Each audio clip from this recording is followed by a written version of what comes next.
Hillary Clinton visit has reiterated points of cooperation between India and the United States, as we just heard in that exclusive interview. But one sharp difference of opinion was highlighted during the U.S. Secretary of State's address on climate change. Hillary, who is accompanied by the U.S. Special Envoy on Climate Change, Todd Stern, said that the U.S. was willing to stick to the promises made at the recently concluded G8 summit.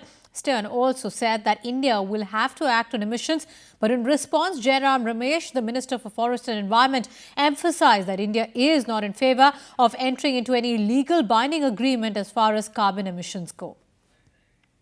How India and the United States can amplify this partnership and work together to devise a comprehensive, strategic approach to climate change and a clean energy future, because over 80% of the growth in future emissions will be from developing countries. And the developing countries agreed to take actions that would result in a meaningful deviation of their emissions from so-called business as usual. So in other words, a reduction off of what they would otherwise do. So that's basically the framework in which we're operating.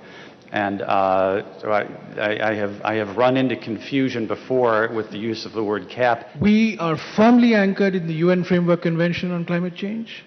We are firmly anchored in the Bali Action Plan. Let not there be any doubt on this.